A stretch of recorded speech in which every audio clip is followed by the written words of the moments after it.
You are listening to Beyond the Wheel, a podcast about the people and ideas that drive the RV community forward.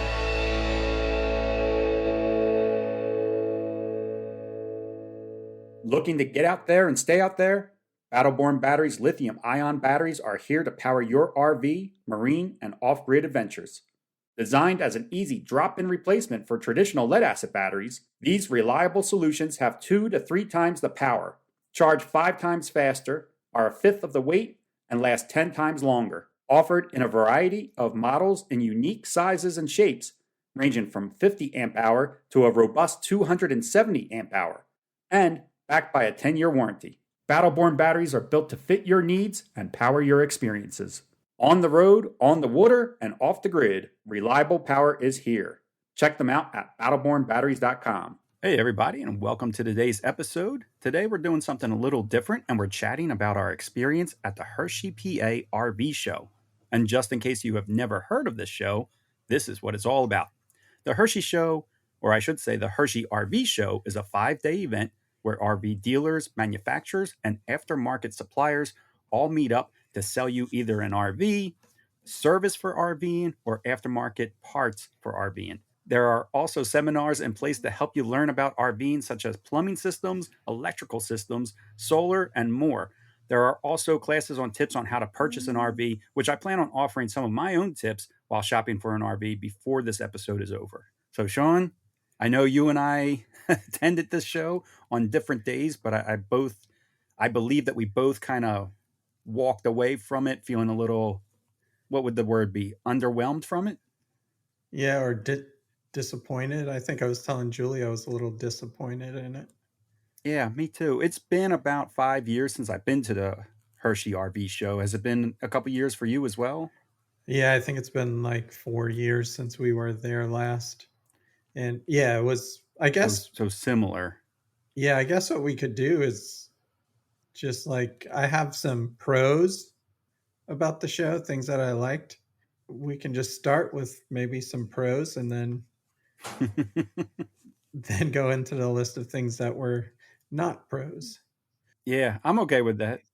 And it's all our opinion, so Yeah, take it with a grain of salt, I guess. But we were there on different days. So you were there during the week and I was there on the weekend. Mm-hmm. And so I don't know. I think we think differently enough that some of our joint conclusions are probably accurate. Yeah, I would imagine that. And I was going to say, this is just our opinion. So like you said, take it with a grain of salt. But the fact that we both walked away with very similar opinions, I think says something. And, Sabrina felt the same way. I'm not sure if Julie felt the same way as you did, but yeah, she did. yeah, I mean, that's 4 of us. And I was actually walking around with some friends of ours through the week, and they had the same opinion too. So that's 6 people.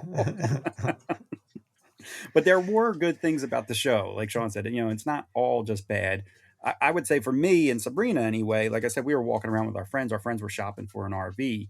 So we got to walk around with them. And we also met up with a lot of people while there for the week. So for me, it was just the people that we met while at the show, catching up with old friends, seeing our friends at Battleborn.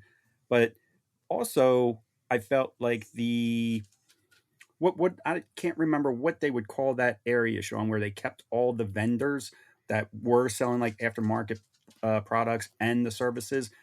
I enjoyed that part of the show more than anything else, hanging out with the people. And I thought those people were very friendly.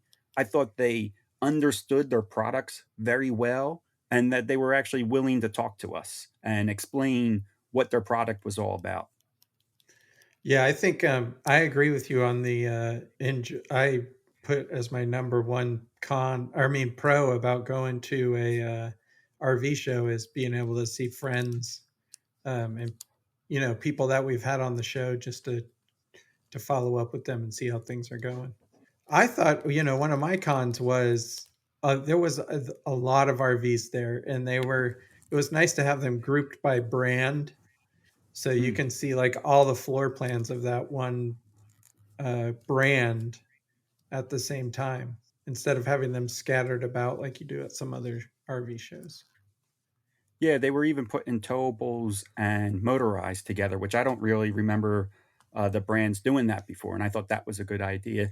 And I also like the show because you're able to hop from like one brand to another brand and do a quick comparison, almost like in real time. You're like, all right, well, let's walk through this one, take a look, and then go across the street per se, and go look at another RV that is in our top 5 list that we want to take a look at, and you get a pretty good idea of like right away side by side type of comparison. So I think that's great about the show as well, is that almost everything was there. I mean, I don't know who wasn't there. Yeah, that was another thing. They had a lot of what Julie and I call hard to find RVs. So like truck campers. There were tons of truck campers there, and you don't normally see truck campers at an RV show. It's hard to even find them in sales lots. So I thought that was really good that you could see a lot of the variety of different types of RVs, both towable, drivable, and truck campers. I agree with you that there were a lot of manufacturers there that I've never heard of before, or maybe have only seen on advertisements, but never was able to get to see them in person. And I thought that was really cool that they did have so many RVs there at the show.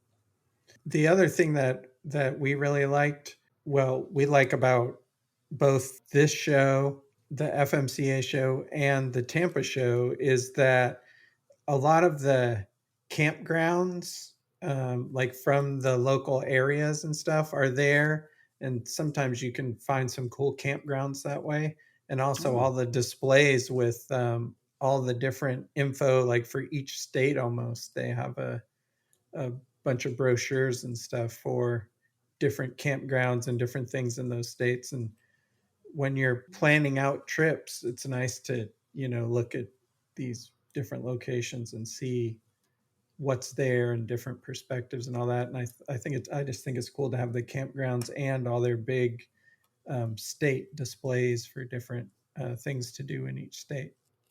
somehow I missed that, Sean. Where was that at? It was all on the inside the building on the mezzanine kind of where you Oh, I had to didn't walk walk around around. that.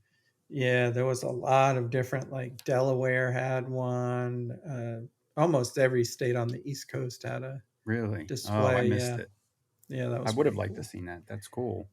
That's different too. Yeah. Something that you're not going to see at other places. You said that's something that they do at the Tampa show as well? Hmm. Yeah. Oh, okay. That's one show I haven't been to. I haven't been to the Tampa show yet, but everybody tells me everybody that's been to both seems to like the Tampa show a little bit more. Yeah.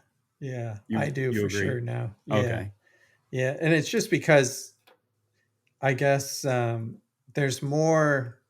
Well, we'll talk about it as we go through, but I think there's more excitement at that show. Like the people working it are enthusiastic about being there, and there's a lot of new product releases that go on there. And they have not just RVs and vendors, but they have entertainment that's walking around, magician and all kinds of stuff walking around doing stuff. So yeah, that's pretty. It's a lot more lively, I guess I would say. That's how other people explained it to me too, especially once you talk about like having live music and people said, they're stilt walkers walking around and it Hmm. almost has more of a show or a carnival feel to it, just something fun for the family to attend rather than what this was. The other thing is compared to previous years, I know we've been there a few times, although it's been a few years, and you've been there a couple times as well. This year seemed like a lot more food vendors. I was going to mention that. Yeah, I felt like we had a lot of choices for food this year, although expensive, but the choices were there. And I felt like we could grab something to eat. Sabrina and I were there like Wednesday, Thursday, Friday, and we were able to try something different every day. I felt like they had a great variety of food. Yeah, which I remember previous times we've been to that show, there wasn't near as many food vendors there. And you would wait in line for like 45 minutes if you wanted to get something. But this seemed a little faster and a lot more variety. I totally agree about waiting in line and this moving a lot faster because I remember the first year that we were there, we waited in line forever, it felt like, for food. And even though this show was just as busy, I felt like they got us through faster. But again, I think it's probably because there was more choices, not one, instead of two or three concession stands and everybody's got to stand in just these three lines, we were actually spread out a little bit. They even had a couple concession stands inside too. So yeah, I think it was pretty well done as far as food samples this year. But I think that, for me anyway, is where all the good of the show ended. And then not, and Sean and I don't want to be negative, and we don't want to talk poorly about the show, but we weren't too happy with, or at least Sabrina and I weren't too happy with, like, some of the dealer practices that we were seeing. One, I felt like the dealers were unprepared and they didn't know the product that well, which I don't remember it being that way. And I know they had a lot of product out on display, but they had a lot of staff as well. I feel like there was probably one dealer or one salesperson per vehicle at this show. Like, there was a ton of salespeople. And when we would go up to them, we were, like I said, we were shopping with some friends of ours.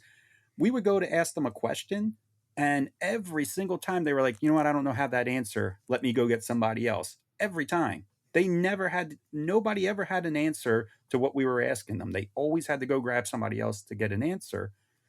And you would think, for them not having a great grasp on the vehicle, that they wouldn't be trying to be so pushy with the sale. And I felt like, even though they didn't really know the product all that well, they were trying to push our friends into purchasing a travel trailer that was maybe too heavy. Well, not even maybe. It definitely was just too heavy for the vehicle they had. And they were like, oh, but you can add airbags to your vehicle, and that's going to jack up your payload. And I just felt like they were really just doing a poor job and poor practices of possibly talking somebody into a purchase that wouldn't maybe know any better. And then that person gets in an accident or something like that, and they're not liable for any of that. You can't go back and say, well, the salesperson told me my truck was okay. It's really up to you to know what your truck can and cannot do. So I felt like it was a bad combination of them not really knowing the product all that well and trying to be pushy about convincing our friends that they could, like, tow something they obviously couldn't tow. They were like thousands of pounds out of reach. See, I had kind of a similar but kind of opposite experience when we were looking around.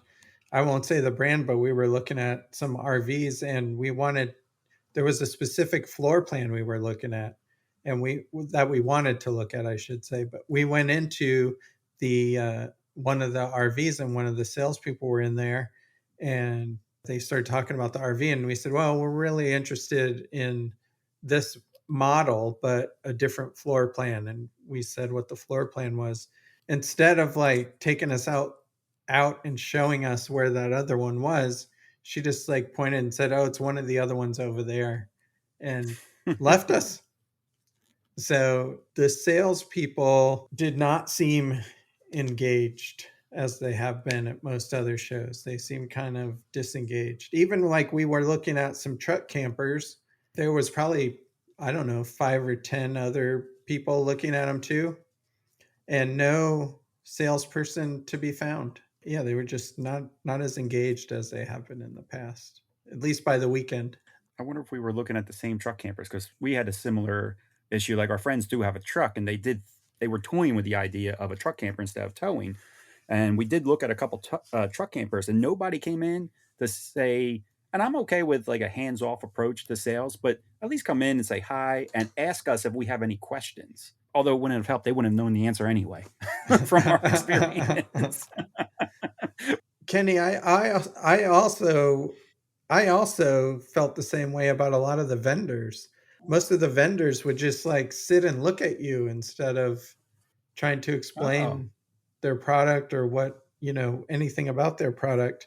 And so I found that kind of disappointing too. More like they were just it seemed like to me that they were just expecting you to buy it or not, and they didn't want to talk to you. And maybe it's because we were there on Saturday and it had been going on, a few days by then. Maybe they just were out of words. But I was very disappointed in that. Like, getting someone to answer a question or talk about their product at all was very difficult at this show. There was a couple of like the Fantasy RV, you know, they always do a good job They're of always, yeah. talking and engaging with the people walking by. And so we talked to them for a while. And then there's a RV magazine, I think it's called RV Destinations. They were very engaged as well. But I wonder if it's the difference of as these companies grow, whereas at one point you were probably talking to the owners of the company, and now maybe they're just hiring staff to do the show for them type of thing, and they don't have that same type of passion. I don't know if that's the thing, but I wonder if that could be an issue that's happening. Because I agree. We stopped by the Fantasy RV people. They were super nice. They were not owners, but they were super nice. We talked with the people over at Escapees. We thought they were really nice, very engaging, very interactive with us. We had a better experience with the vendors, I think, than you had. But like you said, this that would have probably been Thursday for us. So early, only the second day of the show compared to the fourth day of the show. yeah, yeah. We did find the company I didn't think about because we are always friendly with them that we stopped and talked to for a while was Battleborn Batteries. You know, they have a good staff. They had a good location. There was lots of people there. Yeah, we did talk to them for a while, and I could see that they were very engaged with customers. And I'm not just saying that because they sponsor our podcast, but it was true. There was every one of them was talking to people when I walked up. Yeah, they're really good about it. And I thought they did something that was fun. I don't know if they were still doing it on Saturday, but you could throw a bean bag into board. I can't remember what it's. I think it's called cornhole. And for every you get 3 tries, and for every bag you get in there, I think entered you into for an entry to win something that they were giving away. I can't really remember what it was. I think it was like a $3,000 Battleborn package or something like that. So I thought that was a fun way to get people over there and interact. They had a staff of 4 people, which was more than what most of the other I felt vendors had. And yeah, they're always good. If I name names, I'll forget somebody, I'm sure. But Kaylin, Eric, Derek, and I'm forgetting somebody. Wasn't there a fourth person? Josh. Josh. I'm sorry, Josh, if you're listening. And all 4 of them are they're people.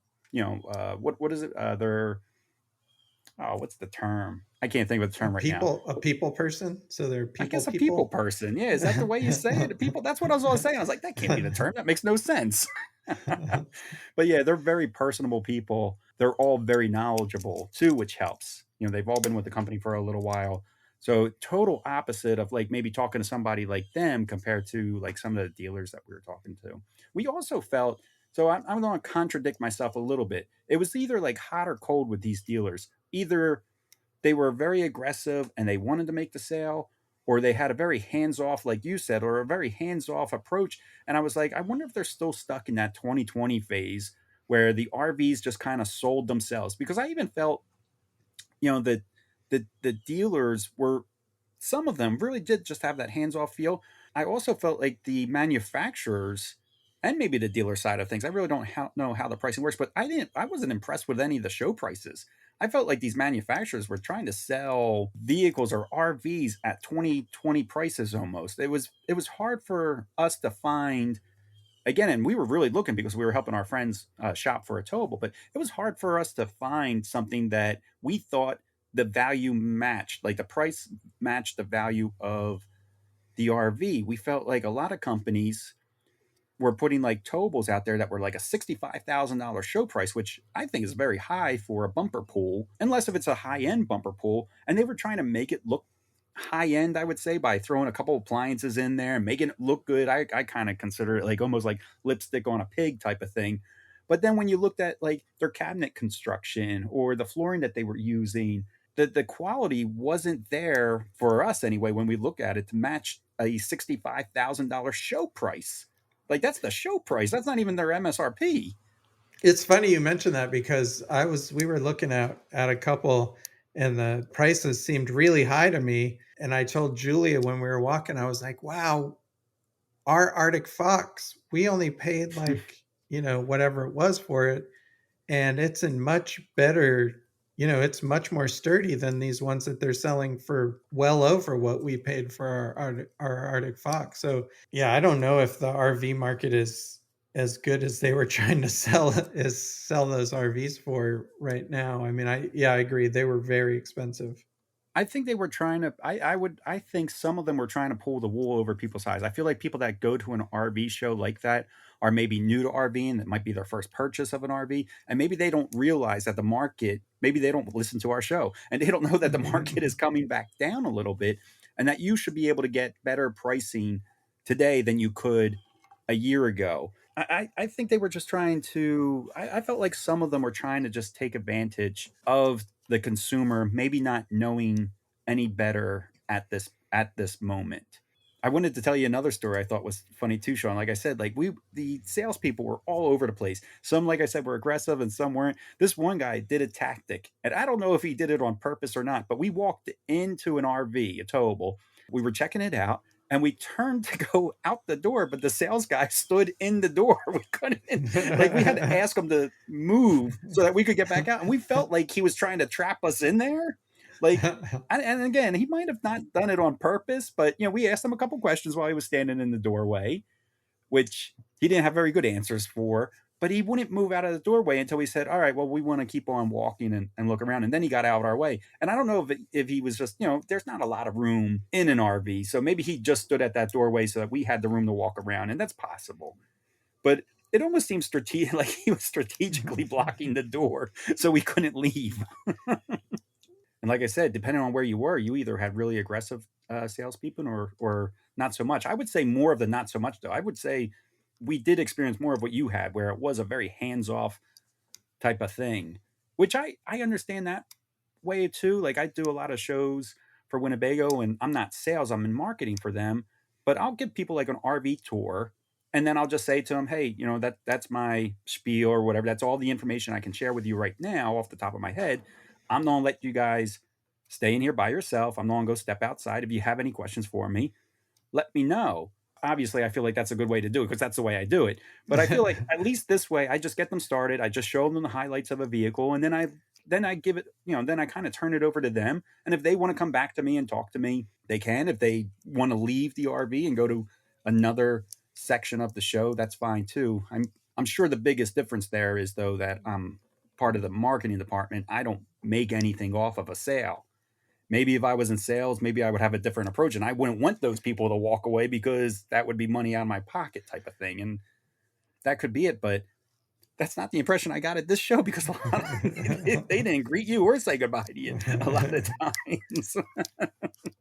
It makes me look forward to going to the Overland Show in a couple weeks, because it's totally different atmosphere. Very different. A lot very more different. enthusiasm, it seems like, at those shows. More enthusiasm, more engagement. I feel like, and it's a shame to say that, because I mean, I love the RV industry too. But I mean, yeah, I feel like you're talking to the owners a lot of times at the Overland shows. They actually go out and chat with the people. Yeah, it's just a very different vibe at the Overland show. And maybe that's what skewed me so much, is because I've done 7 Overland shows, and now I just did an RV show, and it was just like jarring to me of just how different it was. Very different. Yeah. Very different. Yeah, very different. But I do want to say that there were a couple, I said earlier that I felt like everybody was trying to gouge everybody, and I thought maybe take advantage of a situation. But I wrote down 3 towables that we did look at that I felt were good, I'll put in quotes, good value for the money. They're not in any particular order, but one was the Winnebago Access. I don't know if you went in there, but it had they had a show price of $21,000, and I felt like it was every bit worth that $21,000 for what they were giving you, like a 12-volt refrigerator. It had solar up on the roof. It had a lot of nice features. It was roomy. It had a solid door to go into the bedroom, something I don't see in, like, this would be considered entry level, something I don't really see in entry level towables. So I thought that was a really good value for the money. Also, I saw an Intech Magnolia, and that had a very like marine style inside. It was 50,000 MSRP, or 50,000 show price, which I know is now over double what I just said on that Access. But I felt like The materials being used in there were very like marine-like almost, and easy to clean, and had a very bright light floor plan where it had lots of windows, a lot of light in. It had a sunroof. I thought that Intech Magnolia was really nice. And then I saw a New Camp Barefoot, which I've never seen one in person, and that was a show price of $40,000. It was a very small footprint, but that doesn't always equal lower in price. Like, No. I mean, look at van life. Yeah. Those vans go for like 200,000. So it was a very small footprint, but it had a full fiberglass shell on the outside. It had a very retro style look to it, where it had like old 50s tail light, almost looked like a Cadillac from the back of it. It's so lightweight that it had a handle on the back of the trailer, because two people can just maneuver it by hand to kind of set it up the way you want. It's that lightweight. And it had a lot of nice appliances and features, and it had a very comfortable feel in there, even though it was a very small footprint. So I didn't want the whole episode to be too negative. I did want to just highlight those three companies at least, and say, they did have something there that I thought was actually worth the value, but they were not easy to find. Compared, like, we kept on over. Sean, we walked into a fifth wheel. The show price was $450,000 for a fifth wheel. Wow. I didn't even know fifth wheel, and that literally was the show price. It had over MSRP of 600 something. I was like, oh, I didn't even know fifth wheels got that expensive. And it's a shame, because I didn't really give it a fair look, because once I saw the price, I left. I was like, oh, I don't even want to see what's in here. But I just can't imagine that it had a $500,000. I can't imagine that sticker price matched what was in this fifth wheel. It's still just an RV to me. I wouldn't spend $500,000 on a motorhome that comes with an engine and transmission and everything. Like, I left really quick. I was like, whoa, this is not for me. I'm in the wrong place. We one of the things that I wanted to highlight was the Cirrus people were there, and they have like small, tiny, I don't know what they are, like tiny travel trailers and truck campers. They had a concept truck camper there that was really nice, really nice. It's coming out next year, I guess. But they did a good job of telling us everything that was in there, and Good.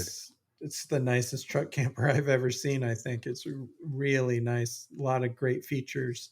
Another RV that we really like, if we ever get rid of our Arctic Fox, we'll probably get the Winnebago View with the Murphy bed.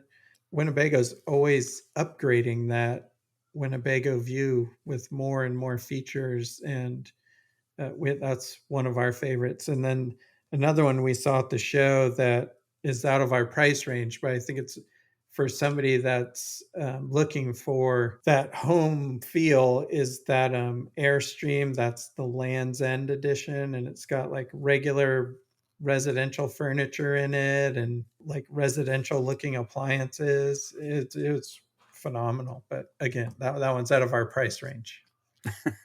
You told me to go check it out, and I totally forgot about it. I missed it. Now, I mean, I'm just kicking myself now, because I just remembered now that you told me to go check it out, because how nice it was. The more truck campers I see, the more impressed I am with them, and the more fun. Like, I'm staying at a campground right now, and one passed earlier today. I was like, that just seems like a fun way to travel if you already own your truck. I think that's a really clever way of getting around, because you relatively keep your relative footprint pretty small, because it doesn't hang that much further past your truck, and it's not typically much wider than your truck either, until you put slides out, but that's after you park. So yeah, I always thought that would be a really interesting way to travel. And sometimes you go in these truck campers, like we went into a few with the 3 slides, and we couldn't believe that we were sitting in the back of a pickup truck, like in a bed of a truck, that all of this was fitting. It was pretty impressive. It was really impressive just how much space they get out of a square shape. Yeah, I think people that get those huge ones, I think you have to do some modifications. You must have to do some modifications, add some extra stuff to your truck so it can hold it all steady, I guess. Yeah, I think even if you have like the 3500s or the 350s, I still think you're putting some type of suspension upgrade to well, one, you become top heavy, which isn't really what the truck was designed to be. And two, it's a lot of weight in just that bed of that truck. So I'm sure there's things that these guys are doing. Have you ever thought about putting a truck camper in your diesel, in your dually? Yeah, we've looked at it a bunch every year, pretty much. We look at it, and they're getting nicer now. So yeah, I think we're closer to maybe doing it. But I think if I get anything else in the future, it's going to be a drivable, like a View or something like that. Okay. Yeah, I was just curious since you guys already have a pretty, I always call your truck a monster truck. I know it's not a monster truck, but it's a big truck and is powerful and has a large payload. So A it's couple other insane. things on the Hershey show, Kenny. I like the idea of, because even though the age is coming way down for RV owners, it's Mhm. still an elderly, I would say, an older, not elderly, and still an older crowd of people mostly. And I like the idea that they do there at the Hershey show by having those little taxis for people to go from one place to the other. I thought that's a good idea for especially the older crowd, because there's a lot there on that show. So having a way that people that have disabilities don't have to walk was very helpful. The downside of that is I don't know why they think they have the right of way all the time and can Yeah, just like run you off the road or off the path when you're walking. I think it's a great idea, but I think they need to be a little less aggressive when they're driving it. Maybe those drivers should be the salespeople, and the salespeople should be the drivers because they're so laid back. I thought they were a little aggressive with the passengers too. Like you said, like they were beeping and asking people to move out of your way, but we're all traveling at the same pace. Like I didn't agree. I agree with you. I didn't understand why do they need to be in front of us? We're all moving to the same spot. Yeah, Just because you're on wheels doesn't, I didn't feel like it gave you the right of way. Yeah, yeah. I agree with you. I thought that was a weird mentality too. Maybe somebody can let us know why we're wrong about that. Maybe maybe there's a reason why they do get the right of way, but I didn't see it. Yeah, I didn't, but it is a great idea to have something Mhm. there so people could get around because yeah, there was a lot, and having that ability is good if for people that are shopping. I agree with you. I don't know if I'm getting older or that crowd is getting younger, but I felt like the overall crowd was much younger. A lot more kids than I remember there being before. Again, though, that could just be me being 4 or 5 years older since the last time I was at one of those at one of those shows. No, I definitely noticed a lot more kids, and I had been to an RV show the week before we went to Hershey, and it was the same thing. A lot of younger people, a lot of Okay. kids, which I is good for the industry because they'll be around for a while. Exactly. But I did want to share a couple shopping tips since the Hershey show really is known as a a selling show, and these are just quick little tips that anybody can use. I think first and foremost, if you do have a vehicle that you're going to use for towing, just know what it can tow, know your payload, know your towing capacity, and know what your tongue weight is, and know that those numbers are very important. And don't let people talk you into it otherwise, type of thing. Also, know what you can afford because, especially at these shows, they got people set up at little tables with a computer and calculator and financing, experts. They can work something out to make it sound more affordable than it actually is. And when they're doing that, keep in mind you are now going to pay more than what that show price is because at the end of your payments, with all of your interest, I mean, I know sounds like it would be common knowledge, but they have a way of working things out and talking to you to make you believe that things are more affordable than they are. So just be aware of what you can afford. Of course, if you can buy cash, buy cash. I know these vehicles are incredibly expensive and not everybody can do that. But just know what you can afford, have a good down payment, don't finance one of these vehicles for 20 years. I think stand your ground so that they don't talk you into anything. Be able to walk away Let the person know that you're not in any rush to purchase. You're not even looking to purchase that day. Especially for these vehicles that are new, the manufacturers will make more. If you don't buy that one, there's going to be another one. There's probably 10 more coming down the line in the same exact day. There's no scarcity of these brand new towables. If you're buying used, then there's and they don't make it anymore. That's totally different. But just know at these shows, they try to put so much pressure on you. Like if you don't buy this one, you're out of luck. You're not out of luck. It might take you 4 weeks. They could probably order and have one built for you, type of thing. Although I will say there is one caveat to that. If it's built on the Ford Transit chassis, that could be an issue because they don't make a whole lot of them. But anything else, you should be okay. And I would say bring somebody along with you. And I would even say let that person that you bring along with you know nothing about RVing. And I know that probably sounds ridiculous, but for us as RVers, we're totally bought into the idea, almost like kind of romanticizing the idea of being in that RV and traveling. I think if you can bring somebody that has no interest in RVing, they will bring you quickly back down to reality and say to you, you want to spend this kind of money on a wooden box? Like, I think they will help keep you grounded and realize, just keep you in that reality and not in that fantasy of traveling the country and seeing the world through an RV type of thing. I think it really helps to have just that second opinion. And like I said, I think it's even better if that second opinion has no interest in RVing at all. I would add, Kenny, a couple of things that Julie and I recommend too is spend some time inside of that RV.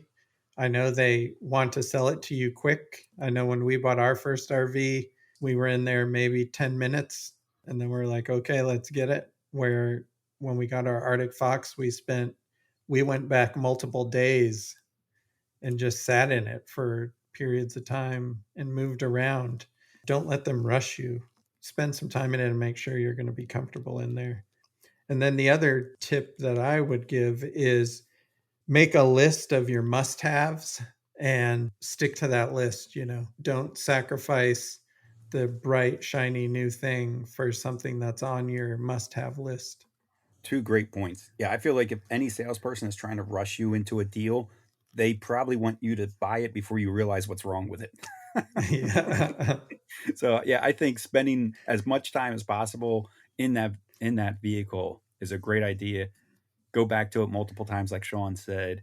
I know one thing that Sabrina and I used to do was like we would play pretend or play house and be like, all right, well, let's pretend that we just got up out of bed and we're going to go take a shower and then we got to get dressed. We're like, well, where are we putting our clothes and where are we putting utensils and where do the bowls go in our cups? And like we would try to, you try to figure out what does your typical day look like, and you kind of play house in there and see, can you maneuver around each other? Can you fit all the stuff that you want to take with you and stuff like that? Yeah, make it fun. Don't Yeah. get pressured. Don't listen to the salespeople. I mean, listen to them to an extent, but make it fun. Have a good time with it. Enjoy the process of buying. Don't look at it as a chore. There's a lot out there. There's a lot to look at, and you'll eventually find the one that's right for you, type of thing. There's no rush, like Sean said. There's no rush. Yeah, no rush, especially these days. Yeah. Yeah. Right now, I think the power is back into the buyer's hand, even though if this show didn't really feel like that way, it is. They are willing to wheel and deal again. I've talked to enough salespeople while working at these shows. They said, it's not the way it used to be just a couple years ago. They told me they're like, we're ready to make a deal type of thing. We know the product's not going to sell itself. And that's at the overland shows. That's not the impression I got here, but that at the overland shows, that is the third impression when I'm talking to the salespeople there. That was all of my pros and cons of this show, Sean. I don't know. Like I said, you were more aware of this show than I was. We hardly ever, rarely, if ever, do a podcast that's more negative than positive. But I feel like this one maybe was a little more negative. But like I said at the beginning, these are just thoughts of us, and other people may have felt differently at the show. Maybe we just both got the downsides, and there were a lot of upsides that other people experienced. So yeah, take it for what it's worth. But I feel like we know the industry pretty well, and both of us agreed we should say without agreeing that we both agreed. I Right. think you Yeah, we just didn't called me know. and we just were talking on the phone. What did you think of this show? And we both had the same ideas about everything. So But if you're listening to the show, leave us a comment. Let us know, maybe let us know what your opinion of the show was. Did you like it? Would you go back? I mean, I would definitely go back to a show again, but was your impression of the show totally different? Maybe Sean and I are a little hard on the industry itself because we do talk about it so much, and we are not so much in the industry, but we talk about it every day. So yeah. maybe we're holding it to a higher standard than what it actually is. So yeah, please let us know down in the comments. Were you at the show? Did you like it? And would you go back? Yeah. What did you like? I would go back. I mean, I'm definitely looking forward to hopefully going to Tampa again this coming up year. So, yeah, I don't think it will keep me out of RV shows, but I don't think it was the best RV show I've ever been to. Yeah, that's a good way to say it. Yeah. Yeah, same. Yeah. Yeah, I would be back.